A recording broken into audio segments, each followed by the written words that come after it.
السلام عليكم ورحمة الله وبركاته. الحمد لله الحمد لله نحمده ونستعينه ونستغفره ونعوذ بالله من شرور أنفسنا ومن سيئات أعمالنا. من يهده الله فلا مضل له ومن يضلل فلا هادي له. أشهد أن لا إله إلا الله وحده لا شريك له وأشهد أن محمدا عبده ورسوله. اللهم صل على محمد وعلى آل محمد كما صليت على إبراهيم وعلى آل إبراهيم إنك حميد مجيد. اللهم بارك على محمد وعلى آل محمد كما باركت على إبراهيم وعلى آل إبراهيم إنك حميد مجيد. أما بعد فإن أحسن الحديث كتاب الله وخير الهدي هدي محمد صلى الله عليه وسلم وشر الأمور محدثاتها وكل محدثة بدعة وكل بدعة ضلالة وكل ضلالة في النار. قال الله تبارك وتعالى في القرآن المجيد والفرقان الحميد: أعوذ بالله من الشيطان الرجيم.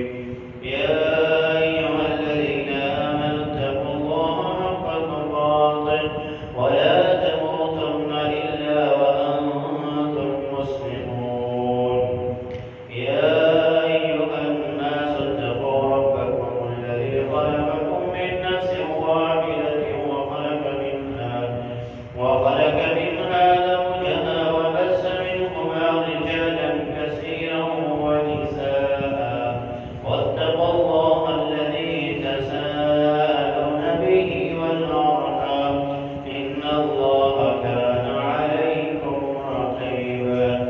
يا أيها الذين آمنوا اتقوا الله وقولوا قولا سديدا يصلح لكم أعمالكم ويغفر لكم ذنوبكم ومن يطع الله ورسوله فقد فاز فوزا عظيما. قال الله تبارك وتعالى في مقام آخر: إن عدة الشهور عند الله 12 شهرا في كتاب الله يوم خلق السماوات والأرض منها أربعة حرم ذلك الدين القيم فلا تظلموا فيهن أنفسكم وقاتلوا المشركين كافة كما يقاتلونكم كافة واعلموا أن الله مع المتقين.